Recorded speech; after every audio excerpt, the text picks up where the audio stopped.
ଆପଣମାନଙ୍କୁ Das Odia research YouTube ଚ୍ୟାନେଲକୁ ସ୍ୱାଗତ। ଆଜିର ଭିଡ଼ିଓରେ ଆମେ ଓଡ଼ିଆ ଭାଷା ଓ ଲିପିର ଉତ୍ପତ୍ତି ଓ କ୍ରମ ବିକାଶ ସମ୍ପର୍କରେ ଜାଣିବା।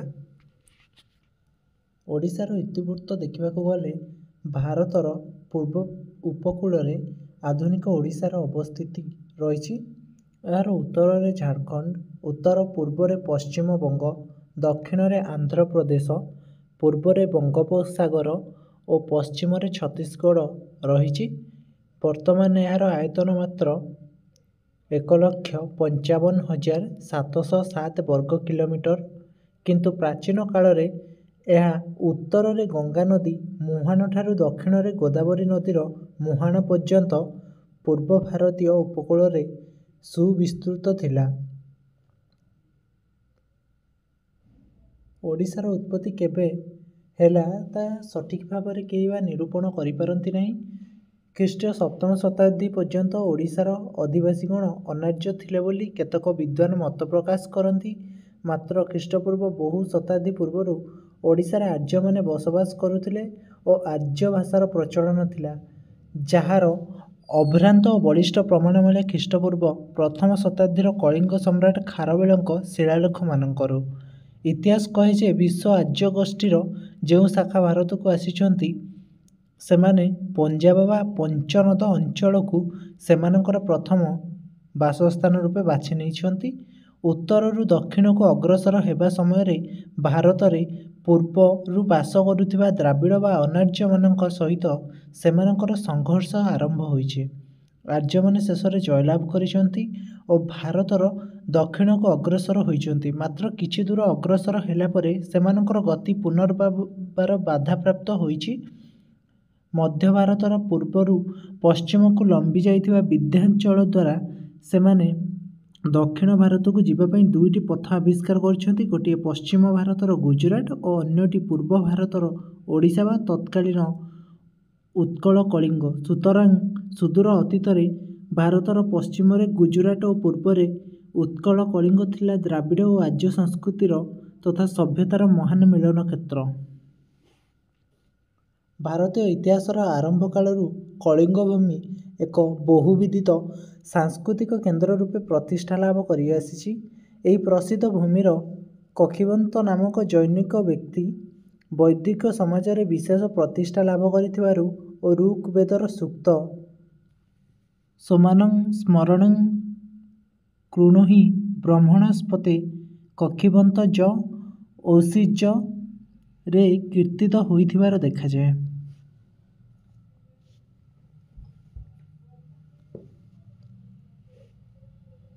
ଭାରତର ପ୍ରଖ୍ୟାତ ଯଶା ପୌରାଣିକ ନରପତି ବୈବସ୍ୱତ ମନୁ 10 ଗୋଟି ସନ୍ତାନର ଜନକ ଥିଲେ। 10 ଗୋଟି ସନ୍ତାନ ମଧ୍ୟରେ ଜଣେ ଥିଲେ କିଂପୁରୁଷ, ଅର୍ଥାତ୍ ସେ କିଛି କାଳ ପୁରୁଷ ଓ କିଛି କାଳ ସ୍ତ୍ରୀ ହୋଇପାରୁଥିଲେ। ପୁରୁଷ ଭାବରେ ତାଙ୍କର ନାମ ଥିଲା ସୁଦ୍ୟୁମ୍ନ ଓ ନାରୀତ୍ୱ ଲାଭ ପରେ ତାଙ୍କର ନାମ ହୋଇଥିଲା ଇଳା। ସେ ଉତ୍କଳ, ବିନିତାଶ୍ୱ ଓ ଗୟ ନାମକ 3 ଗୋଟି ପୁତ୍ରର ଜନକ ଥିଲେ ଓ ଇଳା ଭାବରେ ବୁଧଙ୍କୁ ପତି ରୂପେ ବରଣ କରି ସେ ପୁରୁରବା ନାମକ ପୁତ୍ରର ଜନନୀ ମଧ୍ୟ ହୋଇଥିଲେ। ବୈବସ୍ୱତ ମନୁ ନିଜ ରାଜ୍ୟକୁ ପୁତ୍ରମାନଙ୍କ ମଧ୍ୟରେ ବାଣ୍ଟିଦେଲେ। ଇଳା ସୁଦ୍ୟୁମ୍ନା ପାଇଲେ ଭାରତର ପୂର୍ବାଞ୍ଚଳ। ସମୟକ୍ରମେ ଇଳା ସୁଦ୍ୟୁମ୍ନଙ୍କ ପୁତ୍ରମାନେ ପିତା ଓ ମାତାଙ୍କ ରାଜ୍ୟକୁ ବାଣ୍ଟିନେଲେ ଓ ନିଜ ନିଜ ନାମାନୁସାରେ ସମ୍ପୃକ୍ତ ଅଞ୍ଚଳର ନାମକରଣ କଲେ।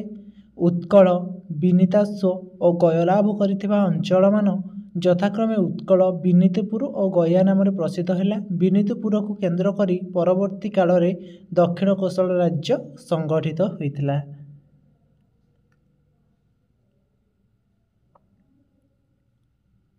ଇଳାଙ୍କର ପୁତ୍ର ପୁରରବା ନିଜ ଅଞ୍ଚଳକୁ ପ୍ରତିଷ୍ଠାନ ନାମରେ ନାମିତ କରିଥିଲେ।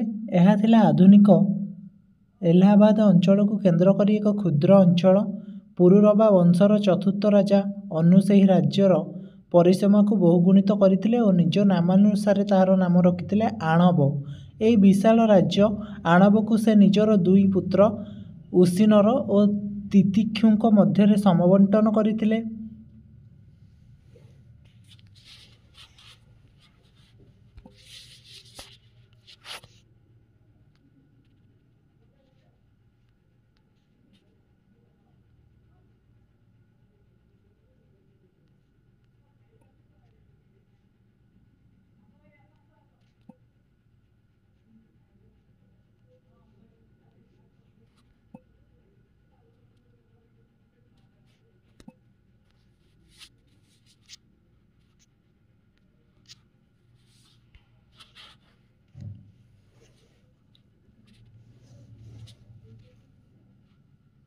ଏହାର ଉତ୍ତର ପଶ୍ଚିମାଞ୍ଚଳ ପାଇଲେ ଉସିନର ଓ ପୂର୍ବାଞ୍ଚଳ ପାଇଲେ ତିତିକ୍ଷୁ।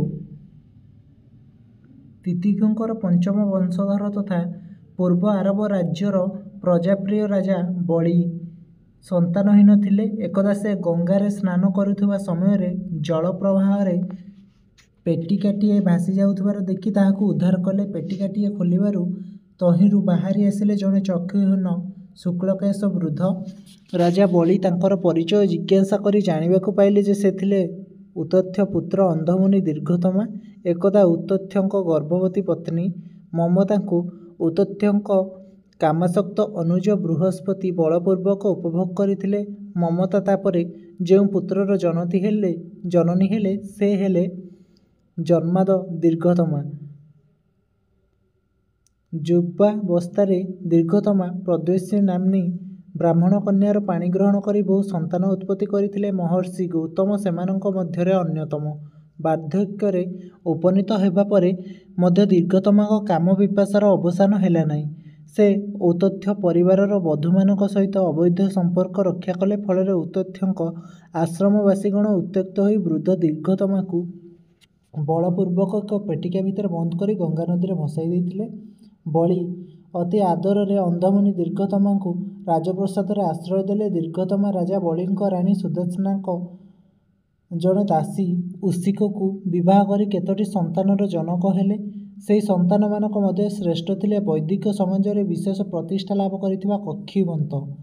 ଅପୁତ୍ରକ ବଳିରାଜାଙ୍କ ଅନୁରୋଧ ରକ୍ଷା କରି ଦୀର୍ଘତମା ରାଣୀ ସୁଦର୍ଶନାଙ୍କ ସହିତ ମିଳିତ ହେଲେ ଏବଂ ଏହା ଫଳରେ ରାଣୀଙ୍କ ଗର୍ଭରୁ ଅଙ୍ଗ, ବଙ୍ଗ, କଳିଙ୍ଗ, ପୁଣ୍ଡ୍ର ଓ ସୁଦ୍ମ ପାଞ୍ଚଗୋଟି ପୁତ୍ର ଜାତ ହେଲେ। କାଳକ୍ରମେ ସେମାନେ ଉତ୍ତରାଧିକାର ସୂତ୍ରରେ ପାଇଥିବା ରାଜ୍ୟକୁ ନିଜ ନିଜ ନାମରେ ନାମିତ କଲେ। ଏହା ଥିଲା ଓଡ଼ିଶାର ଇତିବୃତ୍ତ। ଓଡ଼ିଆ ଭାଷାର ଉତ୍ପତ୍ତି। ଓଡ଼ିଆ ଭାଷା ଭାରତର ସମ୍ବିଧାନ ଦ୍ୱାରା ସ୍ୱୀକୃତିପ୍ରାପ୍ତ 26ଟି ଭାଷା ମଧ୍ୟରେ ଅନ୍ୟତମ। ଏହା ଓଡ଼ିଶାର 62,000 ବର୍ଗମାଇଲ ଓ ବଙ୍ଗଳା, ବିହାର, ମଧ୍ୟପ୍ରଦେଶ ତଥା ଆନ୍ଧ୍ରପ୍ରଦେଶର ପ୍ରାୟ 20,000 ବର୍ଗମାଇଲ ଏହିପରି ମୋଟ ପ୍ରାୟ 82,000 ବର୍ଗମାଇଲ ପରିମିତ ଅଞ୍ଚଳରେ ବାସ କରୁଥିବା ଓଡ଼ିଆମାନଙ୍କ ଦ୍ୱାରା ମାତୃଭାଷା ଭାବରେ କଥିତ ହୋଇଥାଏ। 1971 ଜନଗଣନା ଅନୁଯାୟୀ ଓଡ଼ିଶାରେ ଓଡ଼ିଆ ମାତୃଭାଷା ଭାଷୀଙ୍କ ସଂଖ୍ୟା ମୋଟ 1,84,66,796। ଏହା ମୋଟ ଓଡ଼ିଶାବାସୀଙ୍କ ସଂଖ୍ୟାର 84.15% ଅର୍ଥାତ୍ ଓଡ଼ିଶାରେ 15.85% ଅଧିବାସୀମାନଙ୍କ ମାତୃଭାଷା ଓଡ଼ିଆ ନୁହେଁ। ଏହାର ଅର୍ଥ ନୁହେଁ ଏମାନେ ଓଡ଼ିଆ ଜାଣନ୍ତି ନାହିଁ ବା କହନ୍ତି ନାହିଁ। ଏମାନଙ୍କ ମାତୃଭାଷା ଓଡ଼ିଆ ନହେଲେ ମଧ୍ୟ ଏମାନେ ଓଡ଼ିଆ ଜାଣନ୍ତି ଓ କହନ୍ତି। ସମଗ୍ର ଭାରତବର୍ଷରେ ଓଡ଼ିଆକୁ ମାତୃଭାଷା ରୂପେ ବ୍ୟବହାର କରୁଥିବା ଜନସଂଖ୍ୟା 1,98,63,198।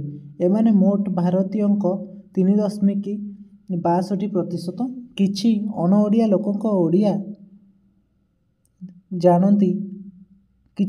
ଲୋକ ଓଡ଼ିଆ ଜାଣନ୍ତି ଓ କହିପାରନ୍ତି। ଏମାନଙ୍କ ସଂଖ୍ୟା 12,17,231। ଏହିପରି 1971 ଜନଗଣନା ଭିତ୍ତିରେ ଭାରତରେ ମୋଟ ଓଡ଼ିଆ ଜାଣିଥିବା ଜନସଂଖ୍ୟା 2,10,80,429। 1971ରୁ 1999 ଏହି 28 ବର୍ଷ ମଧ୍ୟରେ ଓଡ଼ିଆ ଭାଷୀଙ୍କ ସଂଖ୍ୟା ଆହୁରି ଅନେକ ବଢ଼ିଛି। ଆଦିବାସୀ ଭାଷାକୁ ମାତୃଭାଷା ରୂପେ ଗ୍ରହଣ କରିଥିବା ଓଡ଼ିଶାର ବ୍ୟକ୍ତିମାନଙ୍କ ମଧ୍ୟରେ ବିପୁଳ ସଂଖ୍ୟକ ବ୍ୟକ୍ତି ମଧ୍ୟ ସହରାଞ୍ଚଳରୁ ଆସି ଓଡ଼ିଆ ଭାଷା ବ୍ୟବହାର କରନ୍ତି। ଏହିପରି ଏକ ବହୁଳଭାଷୀ ଓ ବଳିଷ୍ଠ ଭାଷାର ରହିଛି ଏକ ସୁଦୀର୍ଘ ପରମ୍ପରା। ଏହି ଭାଷାର ମୂଳ ଉତ୍ସ ହେଉଛି ଭାରତୀୟ ଆର୍ଯ୍ୟ ଭାଷା ବା ସଂସ୍କୃତ। ଭାରତୀୟ ଆର୍ଯ୍ୟ ଭାଷା ହେଉଛି ୟୁରୋପୀୟ ଓ ଇଣ୍ଡୋ ୟୁରୋପୀୟ ଭାଷା ପରିବାରର 7ମ ବର୍ଗ ଅନ୍ତର୍ଗତ ଭାରତ ଇରାନୀୟ ବା ଇଣ୍ଡୋ ଇରାନିଆନ ଆର୍ଯ୍ୟ ଶାଖାର ଭାରତୀୟ ଆର୍ଯ୍ୟ ଉପଶାଖା। ଭାରତୀୟ ଆର୍ଯ୍ୟ ଭାଷା କାଳକ୍ରମେ 3ଟି ମୁଖ୍ୟ ସ୍ତର ଦେଇ ଗତିଲାଭ କରିଛି ବା ଗତି କରିଛି, ଯଥା ପ୍ରାଚୀନ ଭାରତୀୟ ଆର୍ଯ୍ୟ ଭାଷା ଯାହାର ସମୟସୀମା ଖ୍ରୀଷ୍ଟପୂର୍ବ 1500ରୁ ଖ୍ରୀଷ୍ଟପୂର୍ବ 500, ମଧ୍ୟ ଭାରତୀୟ ଆର୍ଯ୍ୟ ଭାଷା ଖ୍ରୀଷ୍ଟପୂର୍ବ 500ରୁ ଖ୍ରୀଷ୍ଟୀୟ 1000, ଆଧୁନିକ ଭାରତୀୟ ଆର୍ଯ୍ୟ ଭାଷା 1000 ଖ୍ରୀଷ୍ଟାବ୍ଦ ପରବର୍ତ୍ତୀ ପ୍ରାଚୀନ ଭାରତୀୟ ଆର୍ଯ୍ୟ ଭାଷାର ପ୍ରଥମ ପର୍ଯ୍ୟାୟକୁ ବୈଦିକ ସଂସ୍କୃତ, ପରବର୍ତ୍ତୀ ପର୍ଯ୍ୟାୟକୁ ଲୌକିକ ସଂସ୍କୃତ କୁହାଯାଏ। ଜନସାଧାରଣଙ୍କ ଦ୍ୱାରା କଥିତ ସଂସ୍କୃତରୁ ସୃଷ୍ଟି ଲାଭ କରିଥିଲା ମଧ୍ୟ ଭାରତୀୟ ଆର୍ଯ୍ୟ ଭାଷା।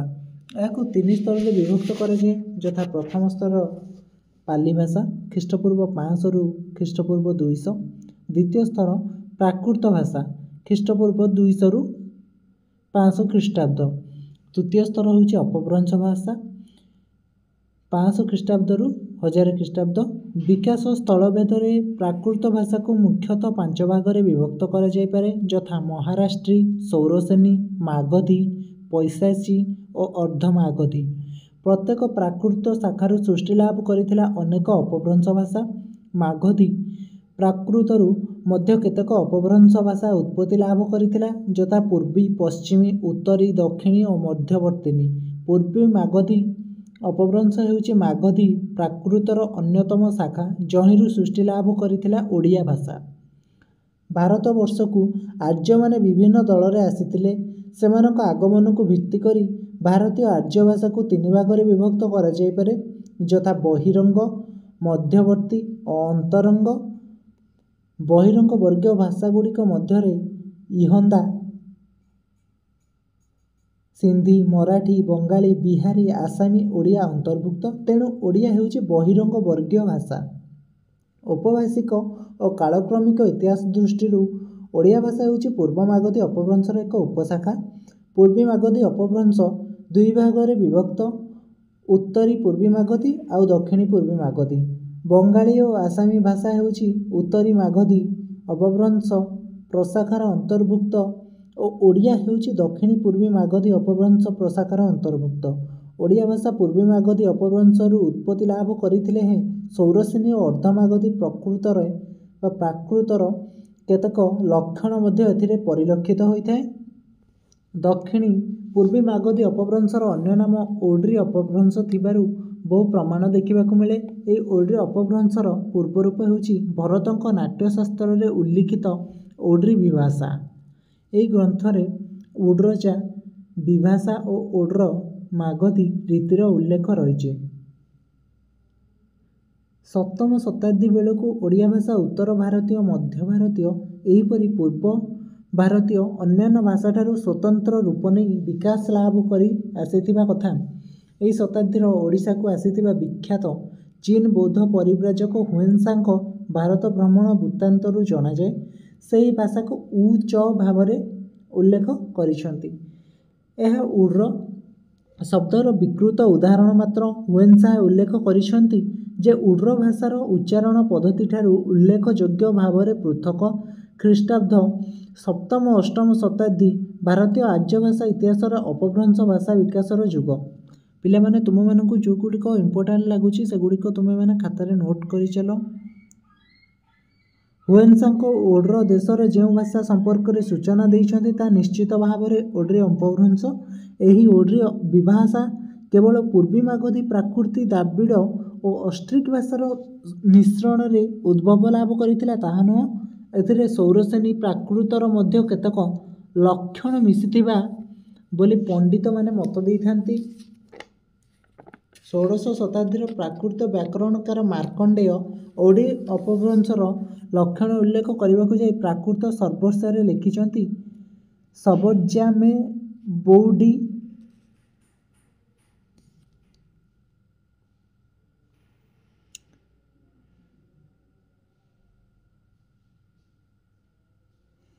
ଦଶମ ଶତାବ୍ଦୀର ବିଖ୍ୟାତ ପ୍ରାକୃତ ବ୍ୟାକରଣକାର ପୁରୁଷୋତ୍ତମ ତାଙ୍କର ପ୍ରାକୃତାନୁଶାସନ ଗ୍ରନ୍ଥରେ ଓଡ୍ରି ଅପଭ୍ରଂଶର ଉଲ୍ଲେଖ କରିଛନ୍ତି। ଏହାକୁ ଇ ଏବଂ ଓ ପ୍ରତ୍ୟୟ ବହୁଳ ଭାଷା ବୋଲି ମତ ଦେଇଛନ୍ତି। ଅପଭ୍ରଂଶ ହେଉଛି ବିଭାଷାର ବିକଶିତ ରୂପ। ଭରତଙ୍କ ନାଟ୍ୟଶାସ୍ତ୍ରରେ ଉଲ୍ଲିଖିତ ଓଡ୍ରି ବିଭାଷା ହିଁ କାଳକ୍ରମେ ଓଡି ଅପଭ୍ରଂଶର ପରିଣତ ହୋଇଛି।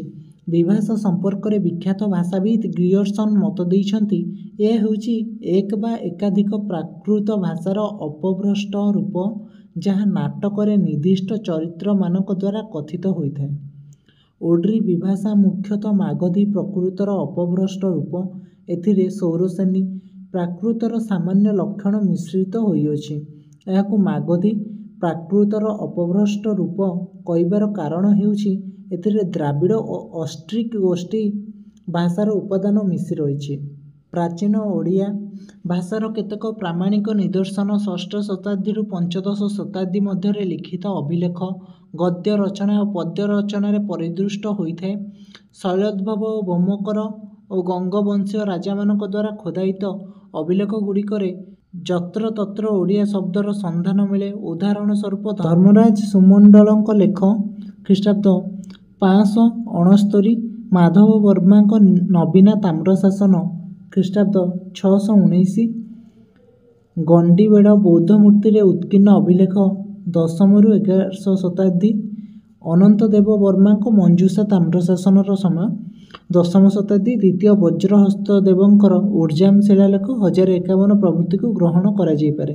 ଉର୍ଜାମ ଶିଳାଲେଖଟି ବର୍ତ୍ତମାନ ଆନ୍ଧ୍ରପ୍ରଦେଶ ଅନ୍ତର୍ଗତ ଚିକାଗୋ ଜିଲ୍ଲାର ଉର୍ଜାମ ଗ୍ରାମରୁ ଆବିଷ୍କୃତ ହୋଇଛି।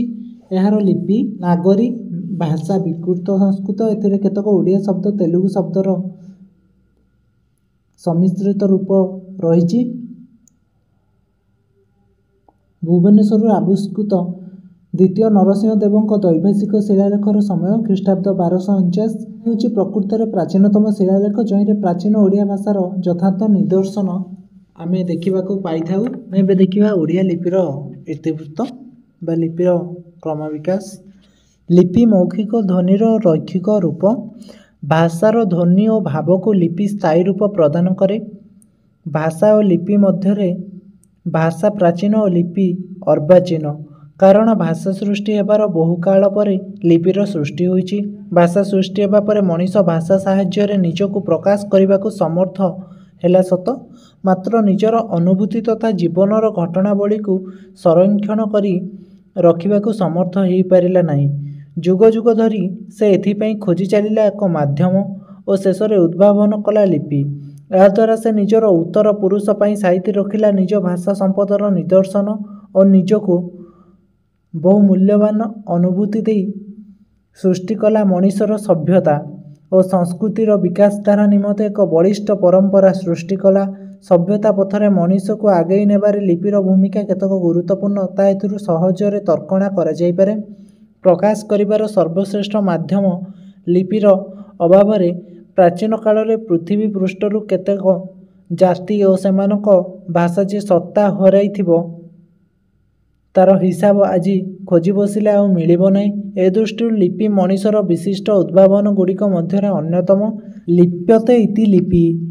ଉଚ୍ଚାରଣ ଧ୍ୱନିରୁ ଯେ ରୂପାୟିତ କରେ ତାହାକୁ ଲିପି କୁହାଯାଏ। ଯେ ପର୍ଯ୍ୟନ୍ତ ମୁଖ ନିଃସୃତ ବାକ୍ ଲିପିବଦ୍ଧ ରୂପ ନ ନେଇଛି ସେ ପର୍ଯ୍ୟନ୍ତ ତାହା ଧ୍ୱନି, ଯେତେବେଳେ ଏହା ଲିପିବଦ୍ଧ ରୂପ ନିଏ ସେତେବେଳେ ଏହା ବର୍ଣ୍ଣ। ଭାଷାର କ୍ରମବିକାଶ ପଥରେ ଲିପି ହେଉଛି ଏକ ଉଲ୍ଲେଖଯୋଗ୍ୟ ଆବିଷ୍କାର। ଲିପି ବିନା ପୃଥିବୀରେ ବହୁ ଭାଷା ଲୋପ ପାଇଯାଇଅଛି। ଲିପି ହିଁ ଭାଷାକୁ ବଞ୍ଚାଇ ରଖିଛି।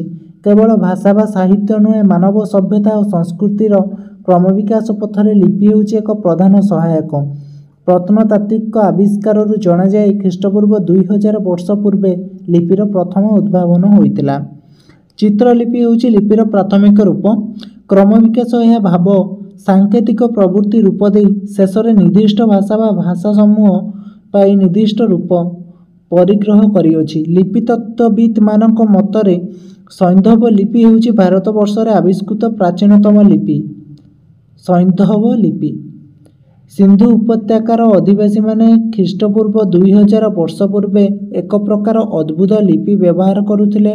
ତାହାର ନମୁନା ତତ୍କାଳୀନ ମୃତ୍ତିକା ନିର୍ମିତ ମୁଦ୍ରା ଓ ଗୃହୋପକରଣମାନଙ୍କରୁ ମିଳିଥାଏ।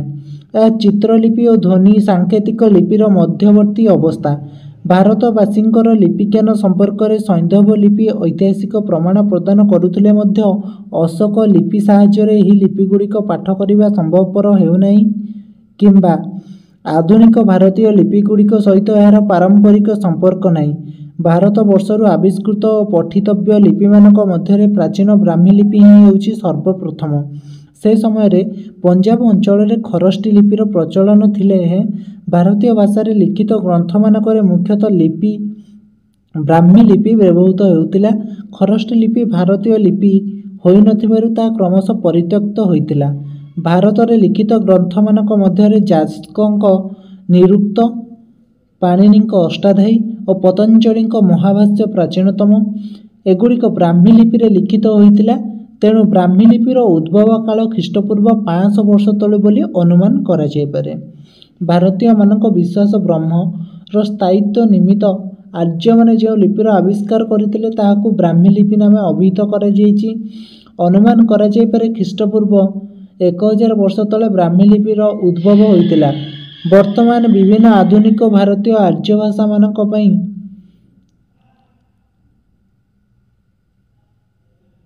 ଯେଉଁ ସବୁ ଲିପିର ବ୍ୟବହାର ହେଉଅଛି ସେସବୁର ମୂଳ ହେଉଛି ବ୍ରାହ୍ମୀ ଲିପି।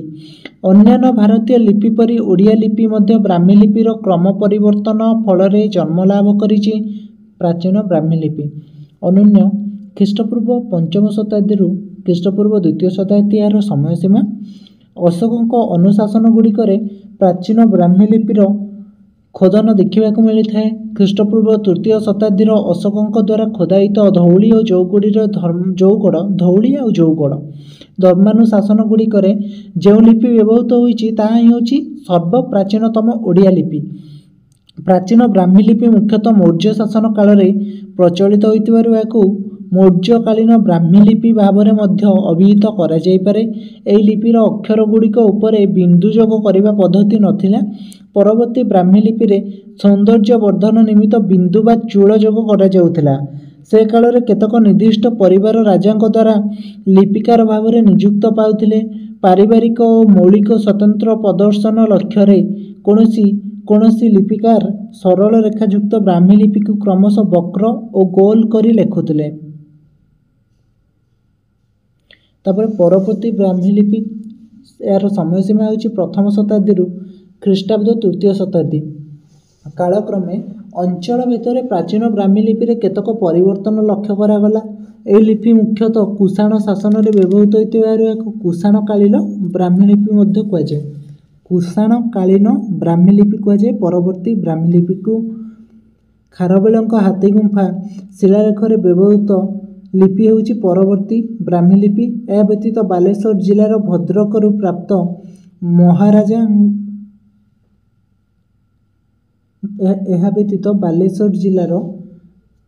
ଭଦ୍ରକରୁ ସେତେବେଳେ ଭଦ୍ରକ ବାଲେଶ୍ୱର ଜିଲ୍ଲାରେ ଯାଉଥିଲା, ଏବେ କିନ୍ତୁ ଭଦ୍ରକ ଜିଲ୍ଲା ଅଲଗା ଅଛି। ଆମେ କହିପାରିବା ଭଦ୍ରକରୁ ପ୍ରାପ୍ତ ମହାରାଜଗଣଙ୍କ ରାଜତ୍ୱ କାଳରେ ଉତ୍କୀର୍ଣ୍ଣ ଅଭିଲେଖରେ ମଧ୍ୟ କୁଷାଣ ବ୍ରାହ୍ମୀ ଲିପି ବ୍ୟବହୃତ ହୋଇଅଛି। ପରବର୍ତ୍ତୀ ବ୍ରାହ୍ମୀ ଲିପିରେ ଏକ ପ୍ରକାର ବିନ୍ଦୁ ବା ଚୂଳ ବ୍ୟବହୃତ ହେଉଥିଲା। ଏହି କ୍ଷୁଦ୍ର ବିନ୍ଦୁଟି କ୍ରମଶଃ ଗୋଟିଏ ସିନ୍ଦୁର ତ୍ରିକୋଣ ବା ଚତୁଷ୍କୋଣ ଆକୃତି ଧାରଣ କରିଥିଲା। ଅକ୍ଷରର ପରିବର୍ତ୍ତନ ମୂଳରେ 4ଟି କାରଣ ରହିଥିବା କଥା ଅନୁମାନ କରାଯାଇପାରେ, ଯଥା ପ୍ରଥମ କାରଣ ଅକ୍ଷର ଗୁଡ଼ିକ ସ୍ପଷ୍ଟ ଓ ସରଳ ଓ ସୁପାଠ୍ୟ କରିବା, ଏଗୁଡ଼ିକର ସୌନ୍ଦର୍ଯ୍ୟ ବଢ଼ାଇବା, ଏଗୁଡ଼ିକୁ ସହଜଲେଖ୍ୟ କରିବା, ତାଳପତ୍ରାଦି ଲିଖନ ଆଧାର ଉପରେ ଅକ୍ଷର ଗୁଡ଼ିକ ଅଧିକ ସ୍ଥାୟୀ କରିବା। ଆଉ ବିଭିନ୍ନ କାରଣରୁ ଓଡ଼ିଆ ବର୍ଣ୍ଣମାଳା ବହୁ ଅକ୍ଷର କାଳକ୍ରମେ ଆକୃତି ପରିବର୍ତ୍ତନ କରିଥିଲେ ମଧ୍ୟ ଖ୍ରୀଷ୍ଟୀୟ 3ୟ ଶତାବ୍ଦୀରେ ପ୍ରଚଳିତ ଠ ତାହାର ଆକୃତି ପରିବର୍ତ୍ତନ କରିନାହିଁ। ଗୁପ୍ତକାଳୀନ ଲିପି ଏହାର ସମୟସୀମା 4ର୍ଥ ଶତାବ୍ଦୀରୁ 7ମ ଶତାବ୍ଦୀ। ଉତ୍ତର ଭାରତୀୟ ଗୁପ୍ତ ସମ୍ରାଟ ବର୍ଗ ଓ ସମକାଳୀନ ରାଜାମାନଙ୍କ ଦ୍ୱାରା ଖୋଦିତ ଶିଳାଲେଖ ତାମ୍ରଲେଖାଦିରେ କୁଷାଣ ବ୍ରାହ୍ମୀ ଲିପିର ବିକଶିତ ସ୍ତର ଲକ୍ଷ୍ୟ କରିବାକୁ ମିଳେ। ଗୁପ୍ତ ରାଜତ୍ୱ କାଳରେ ଏହାର ପ୍ରଚଳନ ଥିବାରୁ ଏହାକୁ ଗୁପ୍ତ ଲିପି କୁହାଯାଏ। ଲ, ସ, ହ ଆଦି କେତେକ ଅକ୍ଷରକୁ ଭିତ୍ତି କରି ଏହି ଲିପିକୁ 2 ଭାଗରେ ବିଭକ୍ତ କରାଯାଇପାରେ, ଯଥା ପ୍ରାଚ୍ୟ ଓ ପ୍ରତୀଚ୍ୟ। ଏହି ସମୟରେ ଲିପିର ବ୍ୟବହୃତ ଖ, ଗ, ଣ, ଥ, ଦ ଏବଂ ସ ପ୍ରଭୃତି ସହିତ ଆଧୁନିକ ଓଡ଼ିଆ ଅକ୍ଷରର ସାଦୃଶ୍ୟ ରହିଛି। କଳାହାଣ୍ଡିରୁ ପ୍ରାପ୍ତ ମହାରାଜା ତୃଷ୍ଟିକରଙ୍କ ତାମ୍ରପତ୍ର, ଧର୍ମରାଜାଙ୍କ ସୁମଣ୍ଡଳ ତାମ୍ରଶାସନ ଇତ୍ୟାଦି।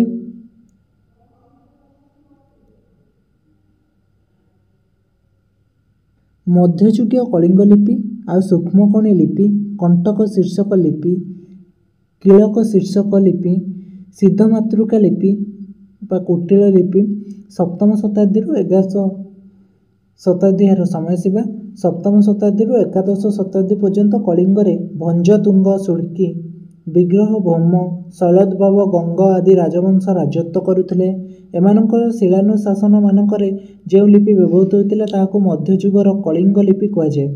ମଧ୍ୟଯୁଗୀୟ ଭାରତର ପୂର୍ବାଞ୍ଚଳରେ ଏହି ଲିପିର ପ୍ରଚଳନ ଲକ୍ଷ୍ୟ କରାଯାଏ। ଏହି ଲିପିଗୁଡ଼ିକ ଶୀର୍ଷ, ସୂକ୍ଷ୍ମକୋଣ, କଣ୍ଟକ, କିଳ୍କ ଅଥବା ସିଦ୍ଧ ମାତୃକା ଆକୃତି ଧାରଣ କରିଥିବାରୁ ଏହାକୁ ସୂକ୍ଷ୍ମକୋଣୀ, କଣ୍ଟକ ଶୀର୍ଷକ, କିଳ୍କ, ସିଦ୍ଧ ମାତୃକା ଆଦି ନାମରେ ଅଭିହିତ କରାଯାଇପାରେ। ଏହା ଲିପି କ୍ରମଶଃ ସରଳରୁ କୁଟିଳ ହୋଇଥିବାରୁ ଏହାକୁ କୁଟିଳ ଲିପି ମଧ୍ୟ କୁହାଯାଏ। ଏହି ଲିପିକୁ ପେଟିକା ଶୀର୍ଷକ ମଧ୍ୟ କୁହାଯାଇପାରେ। ରତ୍ନ ଓଡ଼ିଆ ଲିପି, ମାଗଧୀ ଲିପି, ଗୌଡ଼ ଲିପି। ସମୟସୀମା 11ଶହ ଶତାବ୍ଦୀରୁ 14ଶହ ଶତାବ୍ଦୀ। ମଧ୍ୟଯୁଗୀୟ କଳିଙ୍ଗ ଲିପି 11ଶହ ଶତାବ୍ଦୀର ପ୍ରଥମାର୍ଦ୍ଧରେ କେତେକ ବିଶିଷ୍ଟ ଲକ୍ଷଣ ଧାରଣ କରିଥିଲା। ଏହି ଲିପିମାଳାର ଆକୃତି ଆଧୁନିକ ଓଡ଼ିଆ ଲିପିମାଳା ସାଙ୍ଗରେ ଅଧିକାଂଶ କ୍ଷେତ୍ରରେ ପ୍ରାୟ ସମାନ। ଓଡ଼ିଆ ଲିପିମାଳାର ନିମ୍ନୋକ୍ତ ବର୍ଣ୍ଣଗୁଡ଼ିକର ସଠିକ୍ ବା ନିର୍ଦ୍ଦିଷ୍ଟ ଆକୃତି ପ୍ରାୟ ଗଠିତ ହୋଇ ସାରିଥିଲା। ଅ, ଆ, ହସେଇ ଦୀର୍ଘଇ ହସଉ ଦୀର୍ଘଉ, ଏ, ଐ, ଓ, ଔ, କ, ଖ, ଗ, ଝ, ଠ, ଥ, ଧ, ମ, ଜ, ର, ଳ, ବ, ତାଲବେଶ, ମୂର୍ଦ୍ଧନେଶ, ହ।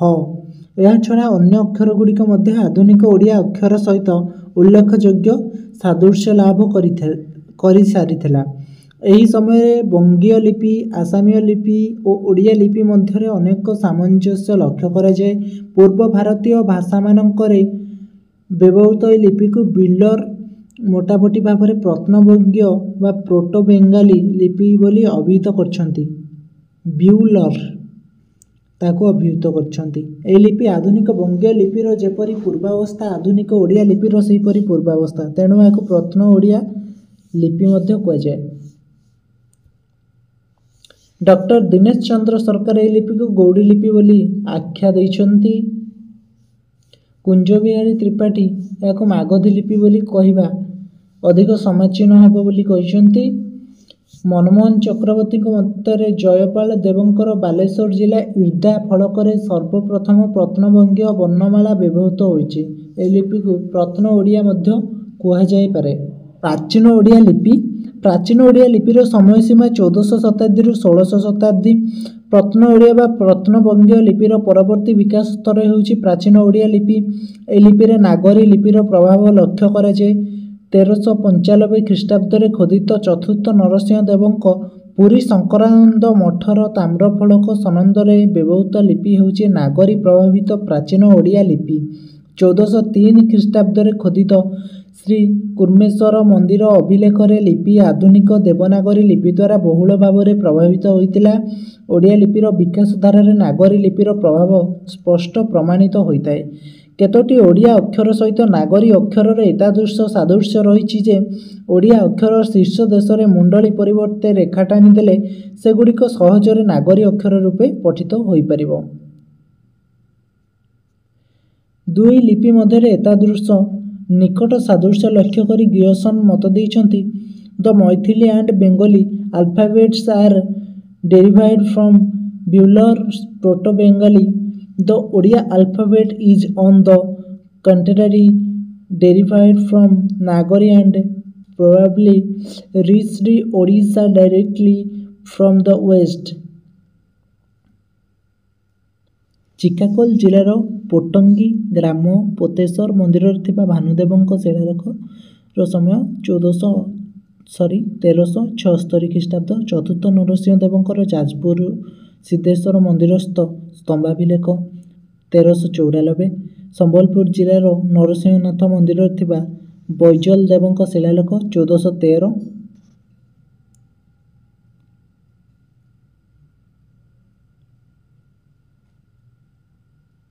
ଆଧୁନିକ ଓଡ଼ିଆ ଲିପି 16ଶହ ଶତାବ୍ଦୀରୁ ଅଦ୍ୟାବଧି ତାର ସମୟସୀମା। ପ୍ରାଚୀନ ଓଡ଼ିଆ ଲିପି 17ଶହ ଶତାବ୍ଦୀ ଠାରୁ ବିକଶିତ ହୋଇ ଆଧୁନିକ ଓଡ଼ିଆ ଲିପିରେ ପରିଣତ ହୋଇଛି। ପ୍ରାଚୀନ ଓଡ଼ିଆ ଲିପିର ଉପର ଭାଗରେ ବକ୍ରରେଖା ଆଧୁନିକ ଓଡ଼ିଆ ଲିପିରେ କ୍ରମଶଃ ଗୋଲାକାର ରୂପ ଧାରଣ କରିଛି। 17ଶହ ଶତାବ୍ଦୀରୁ ଅଦ୍ୟାବଧି ଲିଖିତ ତାଳପତ୍ର ପୋଥି, ଶିଳାଲେଖ, ତାମ୍ରଲେଖ, ମୁଦ୍ରିତ ଗ୍ରନ୍ଥମାନଙ୍କରେ ଏହି ଲିପି ବ୍ୟବହୃତ ହେଉଅଛି।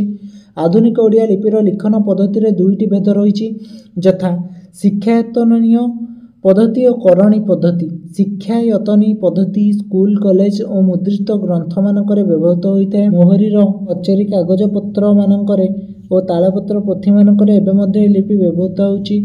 କରଣୀ ଲିପିର ପରିବର୍ତ୍ତନ ଓଡ଼ିଶାରେ ମୁସଲମାନ ଶାସନ କାଳରେ କାଗଜରେ ବହୁଳ ପ୍ରଚଳନ ଫଳରେ ସମ୍ଭବ ହୋଇଥିଲା। ପ୍ରଥମ ପର୍ଯ୍ୟାୟରେ ମୁଖ୍ୟତଃ କଟକ ଓ ପୁରୀ ଜିଲ୍ଲାର କଚେରୀମାନଙ୍କରେ ତାଳପତ୍ର ପୋଥିମାନଙ୍କର ଏହି ଲିପି ଆମେ ଦେଖିବାକୁ ପାଉଥିଲେ। ପ୍ରଥମେ କରଣ ଜାତିର ଲୋକମାନେ ମୁଖ୍ୟତଃ ମୋହରିର ବା ଲେଖକ କାର୍ଯ୍ୟ କରୁଥିଲେ।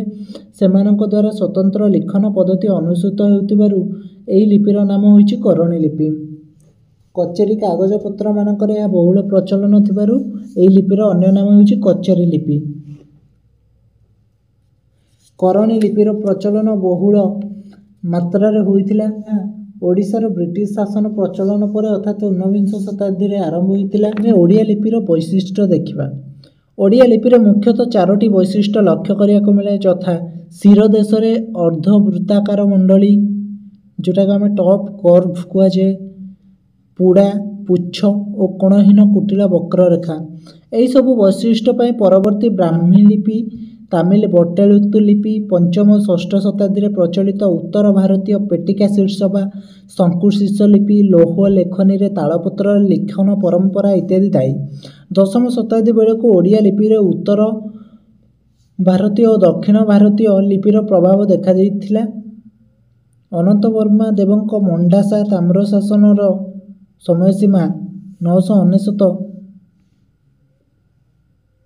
ଖ୍ରୀଷ୍ଟାବ୍ଦ ବ୍ୟବହୃତ 738ଟି ଅକ୍ଷର ମଧ୍ୟରୁ 199ଟି ଦକ୍ଷିଣୀ ନାଗରୀ ଲିପି ପ୍ରଭାବିତ, 59ଟି ତେଲୁଗୁ ଲିପି ପ୍ରଭାବିତ, 101ଟି ତାମିଲ ଗ୍ରନ୍ଥଲିପି ପ୍ରଭାବିତ, 222ଟି ତାମିଲ ଗ୍ରନ୍ଥଲିପି ପ୍ରଭାବିତ, 222ଟି ଗଙ୍ଗ ରାଜତ୍ୱକାଳୀନ କଳିଙ୍ଗ ଲିପି ଦ୍ୱାରା ପ୍ରଭାବିତ, 157ଟି ଆଧୁନିକ ଓଡ଼ିଆ ଲିପି ସଦୃଶ। ବହୁ ବଙ୍ଗାଳୀଙ୍କ ମତରେ ଓଡ଼ିଆ ଲିପି 15ଶ ଶତାବ୍ଦୀ ପରେ ବଙ୍ଗଳା ଲିପିରୁ ଉଦ୍ଭୂତ ହୋଇଛି। ଉଦାହରଣ ସ୍ୱରୂପ ରାଖାଲଦାସ ବାନାର୍ଜୀଙ୍କ ମତରେ in the south the Bengali script was used throughout Odisha. The modern cursive Odia script was developed out of the Bengali after the 15th century AD like the modern Assamese. କିନ୍ତୁ ଏ ମତ ଭ୍ରମାତ୍ମକ। ବାସ୍ତବତଃ ଦଶମ ଶତାବ୍ଦୀ ବେଳକୁ ଓଡ଼ିଆ ଲିପି ବଙ୍ଗଳା ଲିପିଠାରୁ ସ୍ୱତନ୍ତ୍ର ମାର୍ଗରେ ଗତି କରି ବିକଶିତ ହୋଇଥିଲା। ଏହି ବିଶେଷ ଭାବରେ ନାଗରୀ, ଦକ୍ଷିଣ ନାଗରୀ, ତାମିଲ ଲିପି ତେଲୁଗୁ ଲିପି ଦ୍ୱାରା ପ୍ରଭାବିତ ହୋଇଥିଲା। ଉତ୍ତର ଭାରତୀୟ ଲିପି ଦ୍ୱାରା ପ୍ରଭାବିତ ହେବା ଫଳରେ ବଙ୍ଗଳା ଲିପିର ଶିରଦେଶରେ ସାମନ୍ତରାଳ ରେଖା ରହିଗଲା। କିନ୍ତୁ ଦକ୍ଷିଣ ଭାରତୀୟ ଲିପି ଦ୍ୱାରା ପ୍ରଭାବିତ ହେବା ଫଳରେ ଓଡ଼ିଆ ଲିପି ବର୍ତ୍ତୁଳ ଆକାର ଧାରଣ କଲା। କେତେକ ଅକ୍ଷର ବଙ୍ଗଳାରେ କୋଣଯୁକ୍ତ ହେଲାବେଳେ ଓଡ଼ିଆ କୁଟିଳାକୃତି ହେଲା। ବଙ୍ଗଳାରେ କେତେକ ଅକ୍ଷର ଶିରଦେଶରେ ବାମ ଭାଗସ୍ଥ କ୍ଷୁଦ୍ର ତ୍ରିଭୁଜ ପୁଡ଼ା ପରିତ୍ୟକ୍ତ ହେଲାବେଳେ ଓଡ଼ିଆରେ ବ୍ୟବହୃତ ହେଲା। ତେଣୁ ଡକ୍ଟର କୁଞ୍ଜ ବିହାରୀ ତ୍ରିପାଠୀ ମତ ଦେଇଛନ୍ତି, the Odia script is more akin to proto Bengali than to modern Bengali. Odia ବର୍ତ୍ତୁଳ ଲିପି ଓ ତାମିଲ ବଟେଳୁତୁ ଲିପି। ଓଡ଼ିଶାର ତାଳପତ୍ର ପୋଥିମାନଙ୍କରେ ବର୍ତ୍ତୁଳାକୃତି ଲିପି ବ୍ୟବହୃତ ହୋଇଅଛି। ତାଳପତ୍ର ପୋଥିରେ ଲୌହ ଲେଖନୀରେ ଲେଖାଯାଉଥିବା ଫଳରେ ତାଳପତ୍ର ଚିରି ନ ଯିବା ପାଇଁ ଅକ୍ଷରଗୁଡ଼ିକ ବର୍ତ୍ତୁଳ କରାଯାଉଥିଲା। ଓଡ଼ିଆ ବର୍ତ୍ତୁଳ ବର୍ଣ୍ଣମାଳା ଦାକ୍ଷିଣାତ୍ୟର ତାମିଲ ବଟେଳୁତୁ ବର୍ଣ୍ଣମାଳାର ଅନୁକରଣରେ ସୃଷ୍ଟି ବୋଲି ଲିପିତତ୍ତ୍ୱବିତ୍ମାନେ ମତ ଦେଇଛନ୍ତି। ଗ୍ରୀକ୍ ପଣ୍ଡିତ ପେରିପ୍ଲସ୍ଙ୍କ ଉଲ୍ଲେଖ ଅନୁଯାୟୀ ତାଙ୍କ ସମୟରେ ପ୍ରାପ୍ତ ଏକ ତାମିଲ ଗ୍ରନ୍ଥରୁ ସେ ଜାଣିପାରିଥିଲେ ଯେ କୁମାରିକା ଅନ୍ତରୀପଠାରେ ଜଣେ ଦେବୀ ସମୁଦ୍ରରେ ସ୍ନାନ କରୁଥିଲେ। ଯଦି ପ୍ରକୃତରେ ପେରିପ୍ଲସ୍ ଏକ ତାମିଲ ଗ୍ରନ୍ଥ ପାଇଥାନ୍ତି, ତେବେ ଅନୁମାନ କରାଯିବ ଯେ ବଟେଳୁତୁ ଲିପିର ଆୟୁଷ ଅନୂନ୍ୟ 2000 ବର୍ଷ। ଏହି ଲିପିରୁ ଆଧୁନିକ ତାମିଲ ଲିପିର ସୃଷ୍ଟି ହୋଇଛି।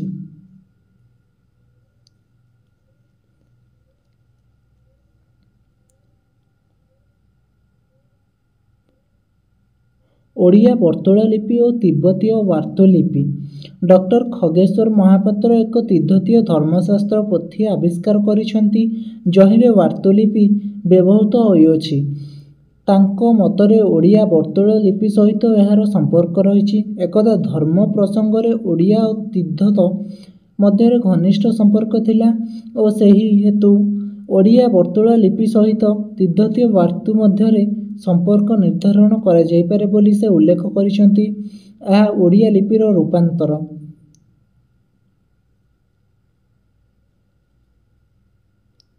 ଅନୁମାନ କରାଯାଏ ସପ୍ତମ ଶତାବ୍ଦୀରେ ଓଡ଼ିଆ ଲିପିରୁ ଏହି ଲିପିର ଉଦ୍ଭବ ଘଟିଛି। ଉପଯୁକ୍ତ ଆଲୋଚନାରୁ ଆମେ ଜାଣିଲେ ଯେ ଓଡ଼ିଆ ଲିପି କୌଣସି ଗୋଟିଏ ନିର୍ଦ୍ଦିଷ୍ଟ ଲିପିରୁ ଉଦ୍ଭୂତ ହୋଇନାହିଁ। ଏଥିରେ ଯେପରି ଉତ୍ତର ଭାରତୀୟ ବ୍ରାହ୍ମୀ ଲିପିର ବିଭିନ୍ନ ବିକଶିତ ସ୍ତରର ପ୍ରଭାବ ରହିଛି, ସେହିପରି ଦକ୍ଷିଣ ଭାରତୀୟ ତାମିଲ ତେଲୁଗୁ ଲିପି ଦ୍ୱାରା ମଧ୍ୟ ଏହା ପ୍ରଭାବିତ ହୋଇଅଛି।